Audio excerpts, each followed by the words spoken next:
নমস্কার বন্ধুরা, তোমরা সবাই কেমন আছো? আশা করি খুব খুব ভালো আছো। তোমাদের সকলকে জিএস মৌমিতা চ্যানেলে স্বাগত জানাই। এখন বাজে 3টে, আর আমি আর ও দুজনে মিলে রেডি হয়েছি, যাচ্ছি প্রিন্সেপ ঘাট। তো ওইখান থেকে প্রিন্সেপ ঘাটে এর আগে কখনো যাইনি, এটা যদিও বা প্রথমবার। ওইখান থেকে যাব সোজা গঙ্গা আরতি দেখতে। এর আগে কিন্তু আমি গঙ্গা আরতিটা দেখতে গিয়েছিলাম, আর তার ডিটেলিং ভিডিও আমার চ্যানেলে একটি রয়েছে, তোমরা পারলে সেটা সার্চ করে দেখতে পারো। তো এখন তাহলে যাওয়া যাক, আর গিয়ে ট্রেন ধরে যাব প্রিন্সেপ ঘাট। আর আজকের ওয়েদারটাও খুব সুন্দর।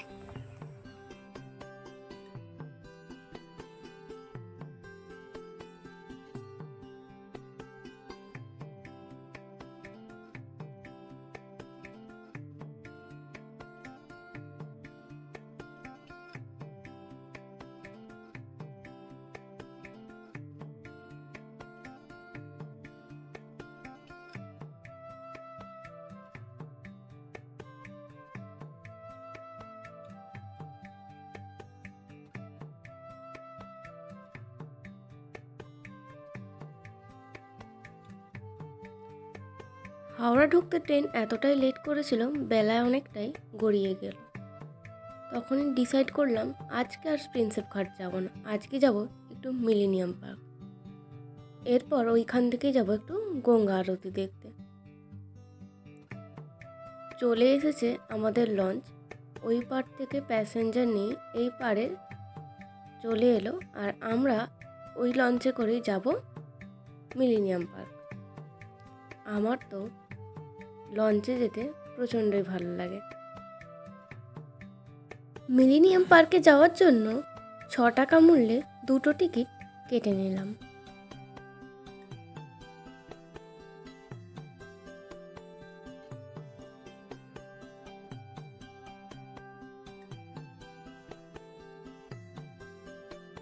লঞ্চ চলেও এসেছে। ওই পারের প্যাসেঞ্জার লঞ্চ থেকে সকলেই কম বেশি নেমে পড়েছে। এইবার চলো লঞ্চে ওঠা যাক।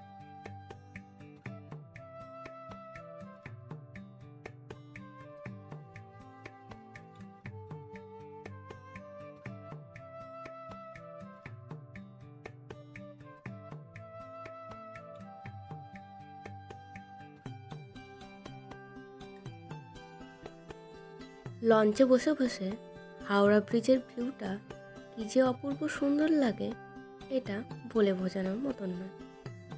আমার তো অপূর্ব সুন্দর লাগে, আর গঙ্গার ভিউ সেটাও তো অপূর্ব সুন্দর। এরপর আমরা এই জেটি ছেড়ে চলে যাচ্ছি মিলেনিয়াম পার্কের উদ্দেশ্যে।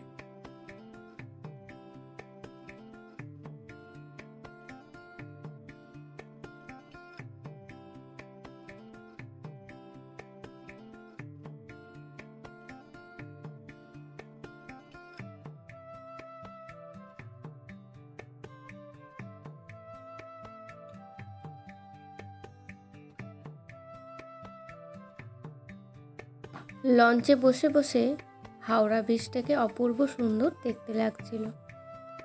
আমরা যেই লঞ্চটিতে করে মিলেনিয়াম পার্ক যাচ্ছি, আজ সেই লঞ্চটি একেবারেই ফাঁকা, কোনো ভিড়ভাড় নেই, তাই ফ্রিলি একটু যাওয়া যাচ্ছে বললেই চলে।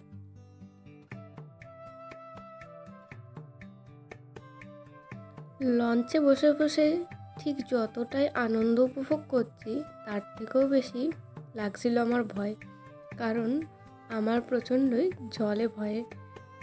তাও এখন আর যেতে যেতে এর আগেও গিয়েছিলাম গঙ্গা আরতি দেখতে লঞ্চে করে, এটা আমার সেকেন্ডবার লঞ্চে ওঠা। তো এখন ভয়টা আর অতটা লাগে না, তাও অল্প স্বল্প তো লেগেই থাকে নাকি।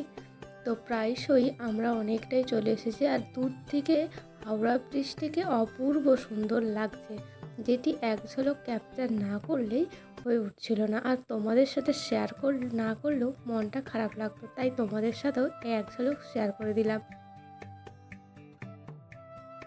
এখন বাজে 4:30, কিন্তু শীতের বেলা বলে কথা, তাই ওয়েদারটাও ঝিমোনো ঝিমোনো, সন্ধে প্রায় নেমেই এসেছে। 5টা না বাজতে বাজতেই তো সন্ধে। তো আমরা চলে এসেছি আবারও অন্য একটি জেটিতে, মিলেনিয়াম পার্কের যে জেটিটি রয়েছে। তো তো এইখান থেকে আমরা যাব মিলেনিয়াম পার্ক, যেটি আমি প্রথমবারই এসেছি।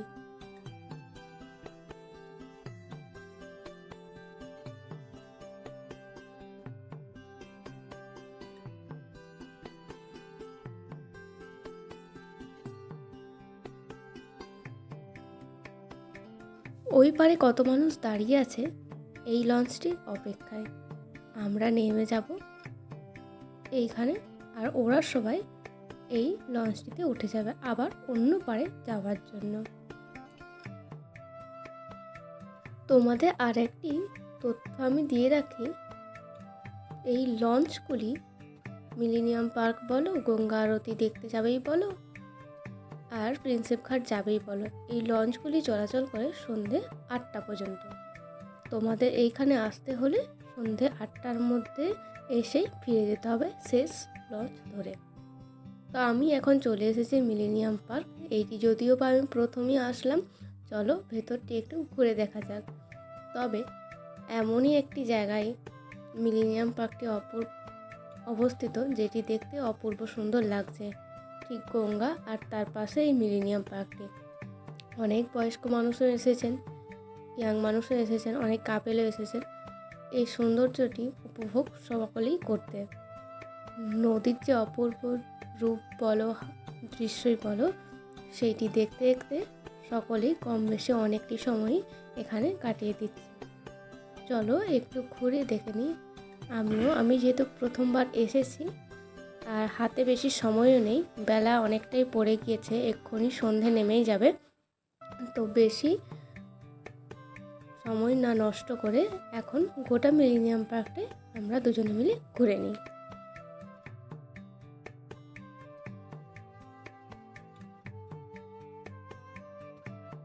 ইচ্ছে তো করছে এই চেয়ারগুলোতে বসে গঙ্গার সুন্দর এই রূপটি উপভোগ করি, কিন্তু আর তার উপায় কই, সন্ধে তো নামবই করছে। তারই মধ্যে মিলেনিয়াম পার্কটি দেখে কমপ্লিট করতে হবে, তাই আর বসে গঙ্গার এই সুন্দর রূপটি উপভোগ করছি না, তাই তাড়াতাড়ি একটু পার্কটি ঘুরেই নিচ্ছি।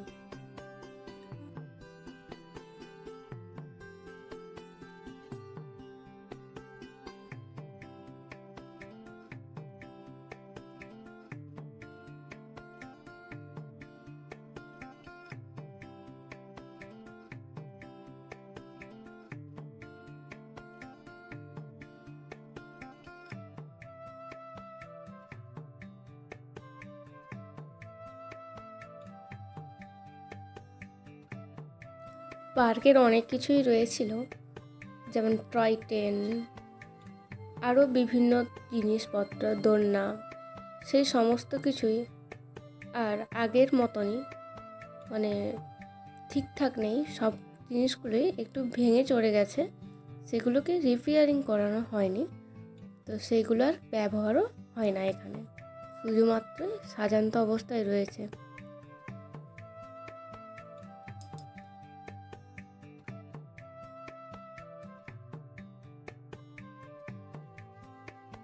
এই সুবিস্তীর্ণ টয় ট্রেনটি আর এখানে চলে না, প্রায়শই বন্ধ হয়ে গিয়েছে।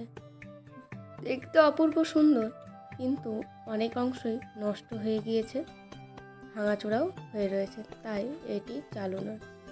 আরও অনেক এই ধরনের জিনিসপত্র রয়েছে, সেইগুলিও এখন বন্ধ। বেলা অনেকটাই পড়ে এসেছে, তাড়াতাড়ি করছি যাতে পার্কটি সম্পূর্ণভাবেই ঘুরে উঠতে পারি।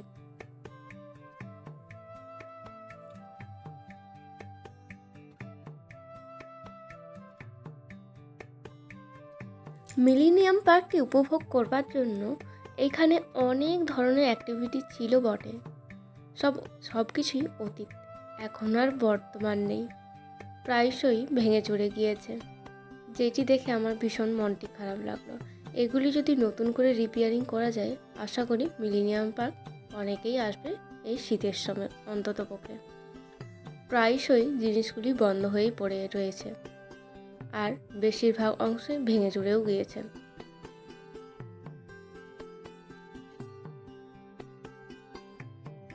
দূর থেকে যেইটি দেখা যাচ্ছে সেটি হলো ভাসমান হোটেল, আর জেটির কাছ পর্যন্ত আমরা যাচ্ছি।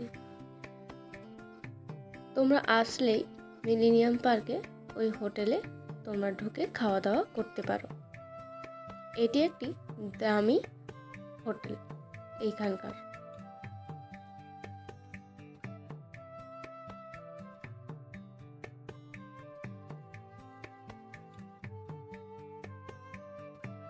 এরপরে আমরা এখান থেকে বেরিয়ে চলে এলাম।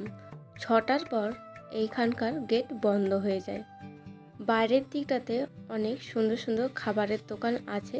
যারা আগে এসেছো বা পরে আসবে ভাবছো আমার ভিডিওটা দেখে, তারা এখানে আসলে অবশ্যই খাওয়া দাওয়া করতে পারো।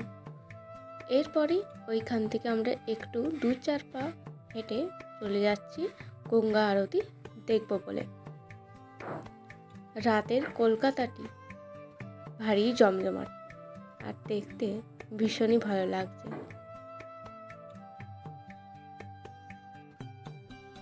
আমরা এখন চলে এসেছি গঙ্গা আরতি দেখতে। এইটি গঙ্গা আরতি দেখতে যাওয়ার গেট। চলো এখন যাওয়া যাক গঙ্গা আরতি দেখতে। এর আগে যদিও বা আমি একবার গঙ্গা আরতি দেখতে এসেছিলাম। আর এই জায়গাটি তো খুবই সুন্দর, বাবুঘাট ফুটব্রিজ এটিকে বলে, আর যেটি অসম্ভব সুন্দর। কম বেশি এখানে অনেকেই দাঁড়িয়ে আগে ছবি ছাপা তুলে তারপরে গঙ্গা আরতি দেখতে যায়। তো আমরা পরেই ছবি ছাপাটা তুলব, কারণ হাতে বেশি সময় নেই, গঙ্গা আরতি শুরু হয়ে যাবে বেশি দেরি করলে, আর দেখতে তখন পারবো না। তো আমরা তাড়াহুড়োর দুজনে মিলে যাচ্ছি গঙ্গা আরতিটি দেখতে যাব বলে।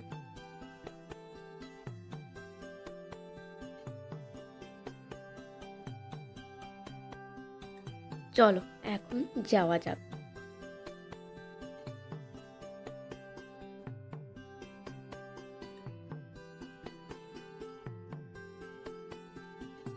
তোমরা যারা গঙ্গা আরতি দেখতে আসবে ভাবছো, তারা বাবুঘাট বা চাঁদপাল ঘাটে নেমে গঙ্গা আরতি দেখতে আসতে পারো। ওইটি একেবারেই কাছে। আমরা এসেছিলাম মিলেনিয়াম পার্ক যাব, তারপরে গঙ্গা আরতি দেখতে যাব এই ভেবে, তাই আমরা মিলেনিয়াম পার্কের যে ঘাটটি রয়েছে ওইখানেই নেমেছিলাম। তবে ওখান থেকে নেমেও বেশি দূর না, এই বাবুঘাট যেখানে গঙ্গা আরতি হচ্ছে সেটি মিনিট 10 হাঁটা পথ। তো আমরা হেঁটেই চলে এসেছিলাম ওইখান থেকে গঙ্গা আরতি দেখতে। তার আগে তোমাদের একটু টিউটোরিয়াল ভিডিওটা করে দেখাচ্ছি যে গঙ্গা আরতি কটা থেকে কটা পর্যন্ত এখানে হয়, আর কটার মধ্যে আসলে তোমরা গঙ্গা আরতি দেখতে পাবে।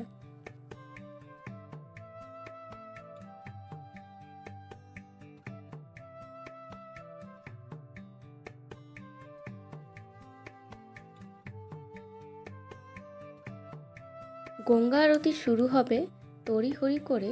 আসবার পর বেশ কিছু মিনিট এখানে অপেক্ষা করবার পর জানতে পারলাম আজ গঙ্গা আরতি হবে না। তো গঙ্গার পাড় থেকে আমি একটি গুড়িয়ে পেলাম এই লক্ষ্মী ঠাকুরটিকে, আর সাথে ছিল একটি গণেশ ঠাকুরও। তো সেইটা আপাতত তোমাদের পরে কোনো এক ব্লগে দেখাবো। তো আপাতত এই লক্ষ্মী ঠাকুরটিকে নিয়ে আমি যাব বাড়ি। আমার এটি ভীষণ ভালো লেগেছে লক্ষ্মী ঠাকুরটিকে। তো একরাশ মন খারাপ ছিল যখন আমি জানতে পারি যে এইখানে আজ গঙ্গা আরতি হবে না। তারপরেই যখন আমি লক্ষ্মী এবং গণেশকে পেলাম তখন মনটি ভরে গেল। কোনো কিছু খারাপের পেছনে ভালো তো অবশ্যই রয়েছে। গঙ্গা আরতি হয়নি তো কি হয়েছে, কিন্তু পেলাম তো লক্ষ্মী আর গণেশকে।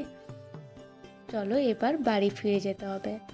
আর গঙ্গা থেকে যেই লঞ্চটি তোমাদের এখন দেখাচ্ছি ওইটি হলো ভাসমান লঞ্চ, যেটিতে করে তোমরা কিছু সময় আনন্দ উপভোগ করতে পারো। তারপর একটি টিউটোরিয়াল ভিডিও তোমাদের আমি দিয়েছি প্রথমে। এখান থেকে আমরা এখন চলে যাচ্ছি, আবারও দেখা হবে নেক্সট একটি ব্লগে। এখনের মতন টাটা। তোমরা সকলে সুস্থ থাকবে, ভালো থাকবে।